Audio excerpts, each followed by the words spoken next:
A camera mark. Stand by. Action! It would be hard to find anyone who has made more Americans laugh over the past decade than they have. Bill Murray, Dan Aykroyd, Harold Ramis, Rick Moranis, and director Ivan Reitman. Hi, folks. In Second City and Saturday Night Live, in Caddyshack, Meatballs, Stripes, Animal House, Blues Brothers, Tootsie, Trading Places, National Lampoon's Vacation, and more. As actors, Back off, man. I'm a scientist. You're more like a game show host.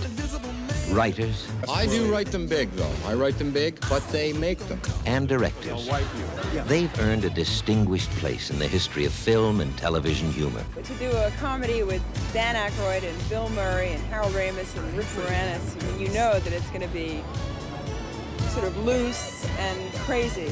We're not here just to get a couple of yucks. No, that's not what we're about. And we're not here just to stay off the streets. We're here to do something very, very important. Hey, anybody see a ghost? But now, for the first time ever, they're all working together on one major motion picture. Rolling. A camera mark. Stand by. Action! Ghostbusters.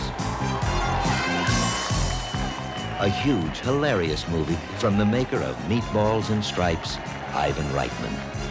That everyone has a ghost problem in the city and that it's getting out of hand. And this is really the only group who can take care of this. Ghostbusters updates a classic theme from the great comedies of the past.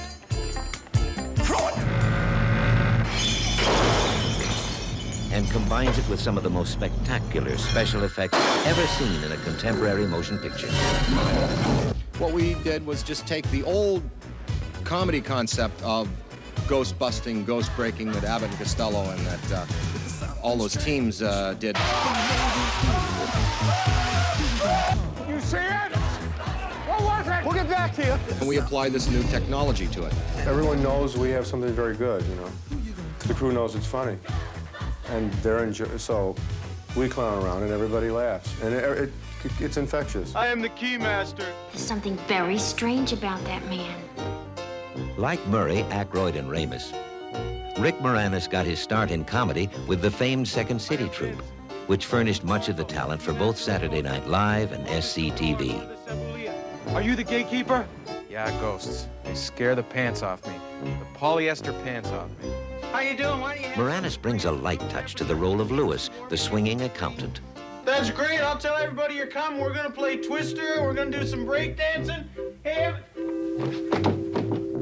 are you the gatekeeper? He also shares a unique comedic style with his Ghostbusters co-stars. You better bring him inside. Harold Ramis, co-writer of Animal House, Meatballs and Stripes, and director of Caddyshack and National Lampoon's Vacation. Do you have any hobbies? I collect spores, molds, and fungus.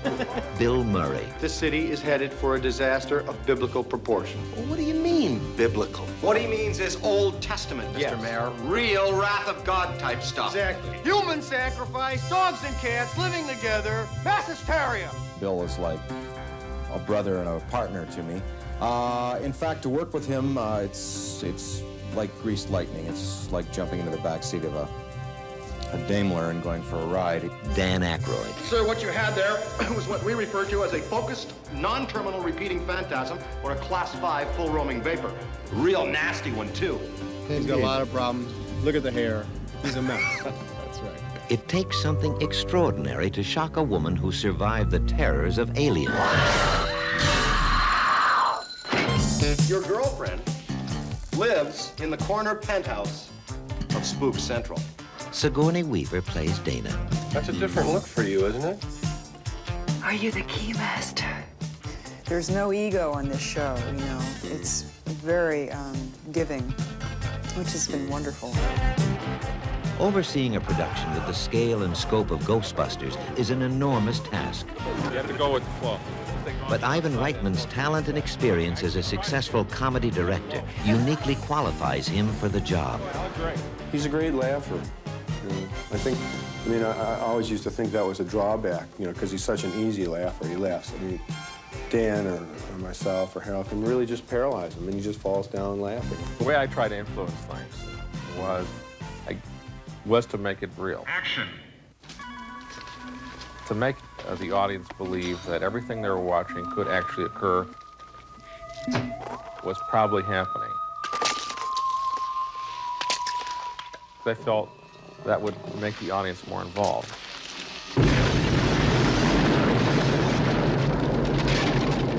Although Ghostbusters is a comedy, it is also an enormous production with some of the largest and most technically elaborate sets ever constructed in Hollywood. It's a very big crew. We provided a lot of work for the special effects guys, and I hope they'll come up with something for me in the future. Ready, even? Now. Okay. Heading the picture's design team is three-time Oscar winner John DeCuir. We were looking for a production designer, someone with a great deal of experience that could handle the kind of size and problems that we were going to have in this film. As a production designer, my interests are in the total visual aspects of the film and how dramatically they work to execute Ivan's picture, the picture that he wants to make. I like to think that it magically appears, but of course nothing just appears. Perhaps DeCuir's most impressive accomplishment is the enormous set constructed on Columbia's Stage 16. Well, the set is basically your average pre-Sumerian temple. This section of the set I'm holding here represents what we had on Stage 16, probably one of the most technical and expensive sets in the world. DeCuir's sets have kept hundreds of craftsmen busy. But no one's been busier than the incredible special effects crew assembled by four-time Oscar winner Richard Edlund. We have a short schedule for this project and an enormous amount of work, and we wouldn't be able to do that had we not had the combined talent and the experience of having worked on several other effects pictures, such as Star Wars, Empire Strikes Back, Raiders, Poltergeist, E.T. We've been really lucky to I think, assembled one of the best effects crew ever assembled.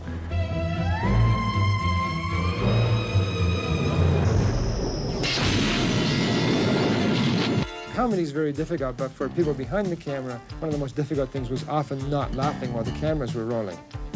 Ivan was often the worst offender that way. Bill's the mouth. You're right, no human being would stack books like this. Stands the hands. Close, lock the system. Set your entry grid. The light is green. Trap is clean. And Harold's the brains. Let's say this Twinkie represents the normal amount of psychokinetic energy in the New York area. According to this morning's sample, it would be a Twinkie 35 feet long, weighing approximately 600 pounds. That's a big Twinkie. Meanwhile, in the greatest city on earth, things are getting worse. But help is on the way. We got one! Don't move. It won't hurt you. Hello, New York! Dr. Ray Chance, would you please? The heart of the Ghostbusters. Well, the reason we're doing it as a comedy is because it's so damn frightening. Ghostbusters, coming to save the world. Soon. We might have to put a little overtime in on this one! The next time you're walking downtown in New York City or down on the nickel in Los Angeles, grab a guy by the shoulder and say, hey, did you see what I just saw? And you'll find that people just don't want to talk to you. We're ready to believe you! An invisible man sleeping in your bed. Ow! When you have a film that becomes a phenomenon all over the world, it's a wonderful thing. It just makes you feel good that you could touch the culture in that way. It sort of gives one, you know, as a director, you get a certain confidence from that. One day I read an article on quantum physics and parapsychology, and I thought, wouldn't it be great to marry this concept in a fantasy that there could actually be equipment that would enable one to, you know, entrap a phantom spirit. Oh, nice shooting, Tex! Then when they came to me with the Ghostbuster concept, I had just finished directing National Lampoon's Vacation, the first one. And I really looked forward to working with Bill and Danny and Ivan on this one. I love the premise, and Ivan and I really saw eye to eye on how to reshape the script. I thought for this movie to be successful, that it was important for us to sort of really believe in the occurrences. If you just tell someone, you know, by the end of the movie, there's this marshmallow man who's 150 feet tall and he's walking down Central Park West, you can't believe it. So you have to try to figure out a series of steps that will allow that believability to occur. How we achieve that is by starting them in a very sort of mundane, realistic situation. They work at a university, they're scientists, they're not doing particularly well, they get kicked out, and they decide to set up a business themselves. Personally, I like the university. They gave us money and facilities. We didn't have to produce anything. You've never been out of college. You don't know what it's like out there. I've worked in the private sector. They expect results. And it's dealing with all those things in the sort of first act of the movie that makes you sort of believe in the truth of it. I believe that everything happens for a reason. I believe that we were destined to get thrown out of this dump. For what purpose? To go into business for ourselves. It wasn't difficult striking a balance between the scary stuff and the comedy because so much comedy comes out of tension and fear anyway. I'd finally showed my 8-year-old son the Ghostbusters movies. I'd waited to show them to him, and my 4-year-old tagged along. And I wanted them to like the movie, but I didn't want them to be too scared. And they both really liked them both and saw them over and over. And at one point, my 4-year-old finished watching Ghostbusters 2 and turned to me and said, "Dad, you're a really good scientist." I thought that was the highest compliment of all. Yeah, he is a good scientist, a great writer. I collect spores, molds, and fungus. My kids have pretty well liked all my movies. I remember how excited they were when they saw it. There was something very special about the film, and it touched children in a very special way. Somebody blows their nose and you want to keep it? Come on. Oh. He slimed me. Both the children who are of age to watch movies have seen both movies. Yeah, and they love Slimer, obviously. They've asked me, do I believe in ghosts and are ghosts real? And I can't lie to them, and I have to tell them that I do believe, and I do believe they're real. I guess what's funny is their wide-eyed response. They're expecting me to say, well, no, it's just a movie, but I'm not going to say that to them because I respect their intelligence and their perception as little beings, and this is a part of our culture and the physics of our planet is that people do really leave bioelectric residues behind when they go. I guess it was kind of funny to see the kids' reactions when I actually sat them down and talked to them about it, and now they're fascinated by it as little researchers, and they love to hear ghost stories, and they will be equipped for some of the revelations that we're about to see in the new millennium. What he means is Old Testament, Mr. Mayor. Real wrath of God type stuff. Exactly. Fire and brimstone coming down from the skies. Rivers and seas boiling. 40 years of darkness, earthquakes, volcanoes. The dogs and cats living together. Mass hysteria. Even if they're not real, you take the premise that they're not real. Well, they're very real in our culture, in our folklore. Heck, my grandma used to spin yarns about a spectral locomotive that would rocket past the farm where she grew up. They're as real as fairies were 100 years ago. Today aliens have replaced fairies. And you see them on bumper stickers and in shops, and you see the alien head, and we know about abductions, and everyone knows about Roswell. And whether it happened or not, or whether this is going on or not, it is part of our folklore, and I find that interesting from a sociological standpoint. You know what it could be? Past life experience intruding on present time. Could be erased memory stored in the collective unconscious. I wouldn't rule out clairvoyance or telepathic contact either. I'm sorry. I don't believe in any of those things. Well, that's all right. I don't either. And all of Murray's exchanges with Sigourney were great, because he was playing that kind of coy romantic thing while also being naughty and as only Bill can do. We never talk anymore. Easy. I make it a rule never to get involved with possessed people. Actually, it's more of a guideline than a rule. I can... I want you inside me. Go ahead. No, I can't. Sounds like you got at least 2 people in there already. Might be a little crowded. When Billy and I, we sort of kind of had a little conversation in which we, I guess, acknowledged to ourselves how good the work was feeling. We are on the threshold of establishing the indispensable defense science of the next decade. Professional paranormal investigations and eliminations.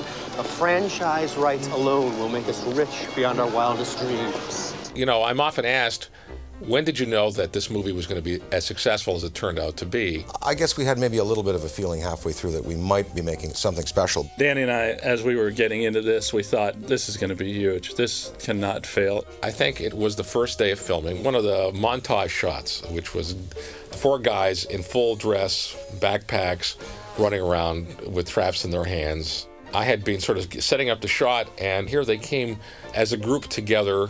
It was the first time I saw them all dressed up in a real location with the stuff. And I had this extraordinary shiver down my back. It was an image I had never seen before, and it was an image that just seemed to be right. It seemed so funny on the page, and we just knew how the casting would work out. We trusted each other so implicitly because of our mutual training at Second City. There was a great comfort in working with these guys because there was a shorthand involved, but more than that, there was the comfort that you didn't have to watch your back. Working with Ivan as a director and having confidence in him, it allowed me to focus on my work as an actor, but also on my work as a writer, like just doing fixes every day on the set, or participating in the improvised material, or helping the other actors improvise stuff. There's something very strange about that man.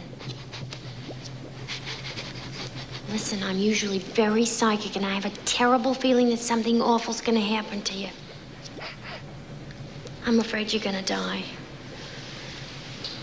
It's all explainable within the realm of physics as we know it. There's really nothing that can't be explained. If you can even grasp the concept of ghosts if you think about molecules and hydrogen in the air and how it's all composed of molecules, and the ether and air around us really has a substance, and it's all moving. And you have atoms which make up everything in nature. You have a nucleus, and then you have particles rotating around that nucleus. Well, what's in between? There's space in between that, and I think the space in between the nucleus of an atom and an electron is as infinite as the space out there. So, I mean, you think in those terms, anything is possible. It can all transmutate and change. And, you have to understand spirits and phantasms. You have to take into account the Big Bang, what people are saying about parallel dimensions. And I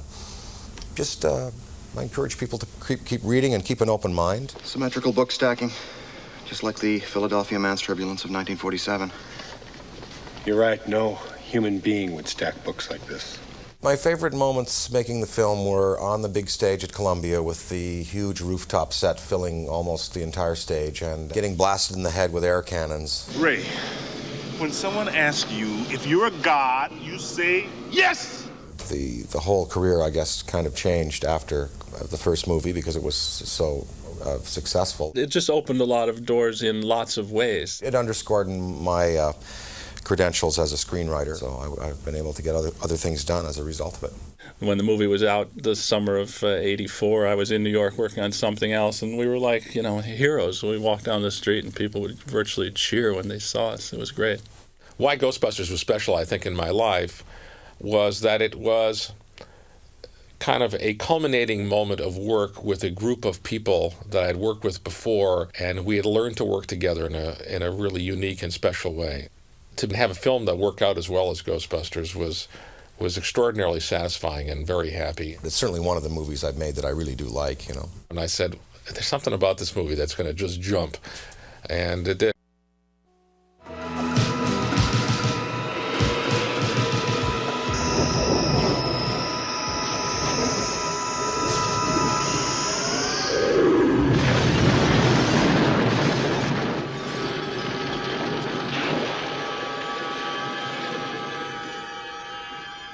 We have Richard Edlund, we have the EEG people, we have people who have done part of the Star Wars trilogy and Poltergeist.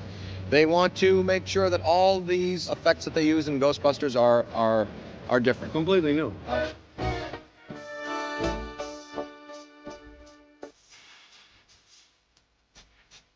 I'm Richard Edlund. I'm not exactly what I did on the film. I did a lot of things. I mean, it was, I guess, supervisor, and it was an opportunity that came by way of a phone call from Ivan Reitman when I was having an operation on my back. John Bruno was the visual effects art director on Ghostbusters. Once we had finished Poltergeist, I went on to do a film called Corsican Brothers with Cheech and Chong, and I was in Europe when I got a call from Richard. Said, "Do you want to work on this movie?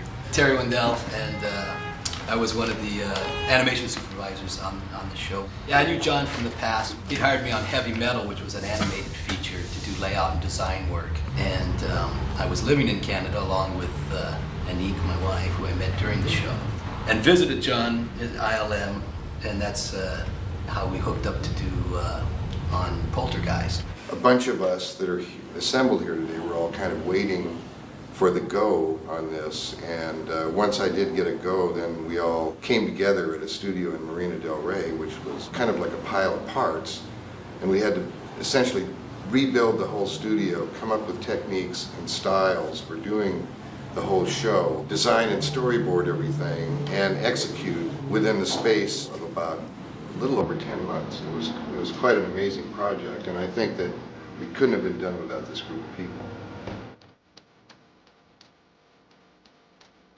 Basically, the trapping process is... It's difficult. It's something like trying to get smoke into a Coke bottle with a baseball bat. I remember the meeting that we had where Dan Aykroyd and Bill Murray and everybody came down. They had a very naive approach to making the effects, but they had a very energetic approach to the style of the film. They just wanted it to be balls out fun. They wanted people to be able to laugh, and they didn't care how it happened. So it was just, let's just do, it's like a three-dimensional cartoon. Let's just do it.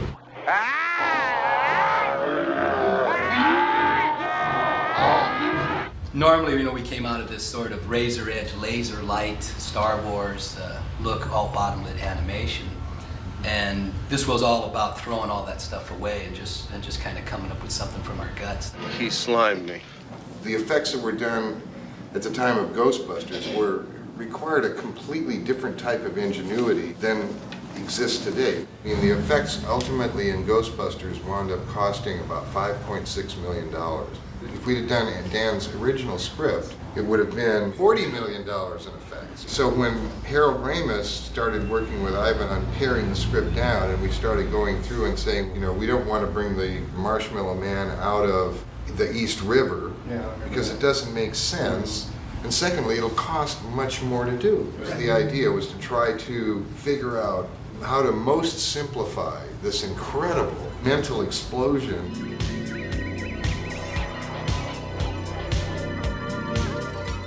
One of the signatures of the movie is the Neutrona animation, which is the idea of rubberizing light and coming up with a comedic-looking animation once these guys with these berserk Neutrona wands were let loose with them. One of the descriptions was this Neutrona wand was basically someone holding a thermonuclear accelerator on their back, and what would happen if they turned it on. The pack is a positron collider, and the wand or the stick is a neutrona thrower. It'd be like 1,000 times more powerful than one man holding a fire hose, and actually took explosions that were filmed on the stage and then rephotographing them with a technique that these guys developed called pin blocking, so you could miniaturize these little explosions. So like the tip of the gun was actually had pyrotechnic explosions and flares and things laced in there with about 5 levels of classical animation that was also manipulated on the optical printer by Mark Vargo. So all this stuff put together just came out into this kind of wild thing.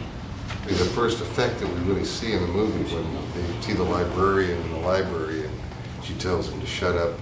And her book, I remember, because she was kind of soft and was diffused, but her book had to be sharp, which Anique's people fixed, so the book was rotoscoped, so it was separately treated. I really enjoyed working with Richard and everybody else. I worked before with them on Return of the Jedi at ILM. And it was a great experience, and they kind of accepted me and respected me a lot. Anique also really took the bull by the horns, and if somebody wasn't producing, she'd let him know. And it was very effective, I think, Pretty much so. Don't you guys all agree? Yes. We did get whipped every now and then.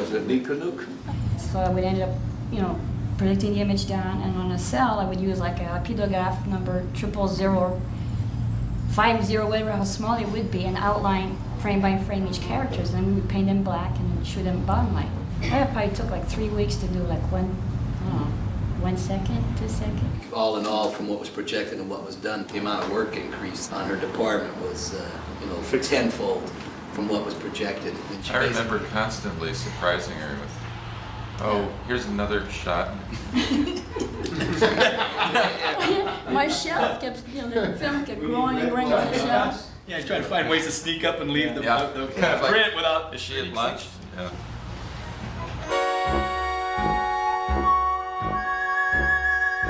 John DeCuir, who always thought big, had found this location in New York, which was a building that went up X number of stories, and it was like Calvin Klein had the penthouse there. But we added about another 10 stories onto it with matte paintings for numerous shots. There was a nice touch in that shot because I think Neil had thought of, he photographed me and Michelle and the 2 or 3 others up high and inserted us in a balcony in a painting on the lower right side. So there was some movement because, you look down there and the cars aren't really moving, they're painted. As a matte painter, I mean, Michelle, who is probably one of the, if not the top matte painter in the business today, in my opinion. She's a little shy. The Onion Head is the green character that... known as Slimer. And there were some sequences where he was supposed to be up in the chandelier, and there was a little guy made at great expense. We found out to make the proper streak that was needed for the shot, it wasn't small enough. And it being the 12th hour and needing to get the shot out, we ended up basically spray painting a peanut green. But it was moving quick. Yeah, so no one saw it. But the despicable, disgusting blob, as they call him. And I don't think anybody really knew that his inspiration, I remember talking to Dan Aykroyd, was Bluto from Animal House. Yeah, was John Belushi. John So that's Belushi how we was the did inspiration of this. We're asking what this character's supposed to be. And Pee Wee Herman was going to be the Gozer at one point. And then it went to Grace Jones. Then it was Grace Jones, which is the line, aim for the flat top. The character of Louis was John Candy, which ended up being Rick Moranis. But we had storyboarded the whole sequence with John Candy.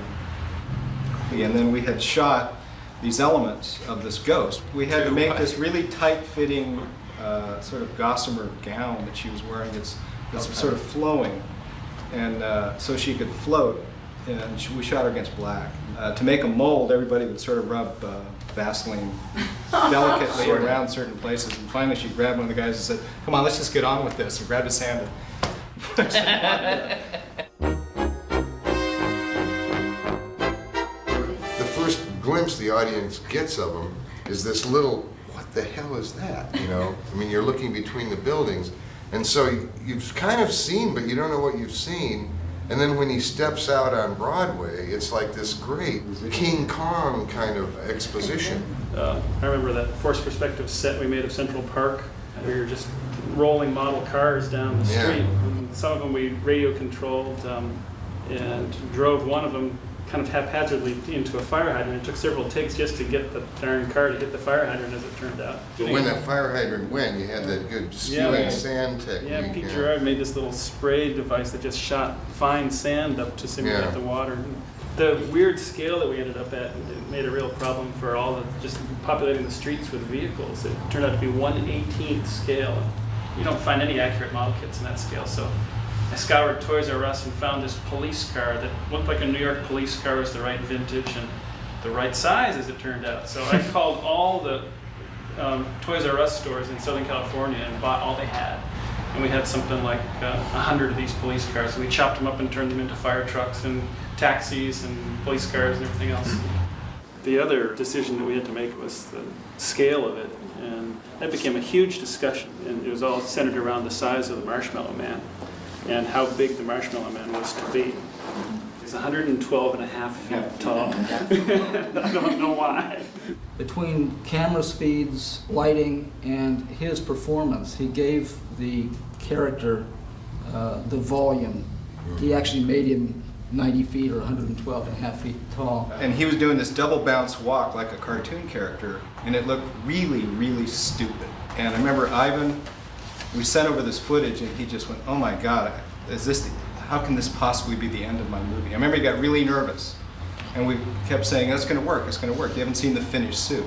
I mean, here we got even this $25,000, $30,000 suit. We got 3 of them in the world.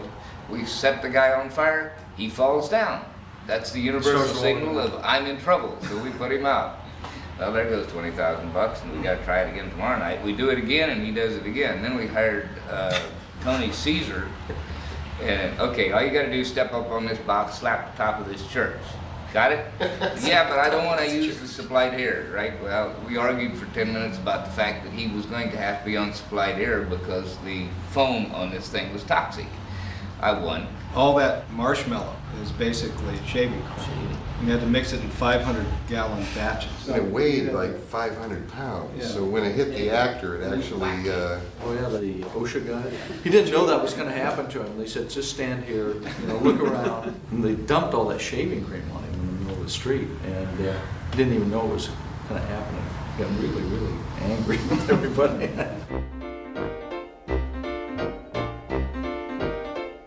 Well, we told her that we're going to put a little pyrotechnics on the cart. Operative word little, and it was loaded pretty heavy. And that line that she sticks her head out there around the corner. What the hell are you doing? She's looking straight at us, and she's not happy.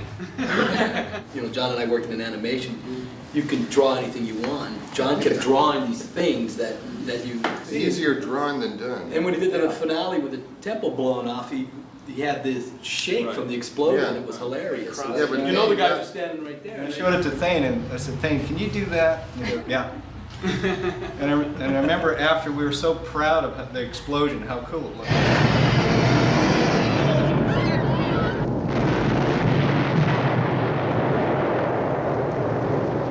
Mark came to me and said, how strong do you want me to make this building? I said, stronger than you can. So we welded up a frame out of 1/4-inch steel around the whole temple there, and I just couldn't believe that you needed it that strong. And then we started talking about deflector aprons to get the blast to shoot out the sides like the original illustration. Ivan said, but they would all have been killed. And we went, well, yeah, that's the joke. That's the whole point. That's the joke. I mean, I was standing about 100 feet away when that thing went off, and I had stuff going over my head. I had the unique privilege of being hit in the head by one of the best pyromen in California. One of the errant benches on top of the temple went flying through the air, hit the plexiglass, careened off, and creased me in the skull. And you've never been the same. Never been the same. At my own defense, I told Virgil, he came to me and says, where's it safe? I said, behind me somewhere.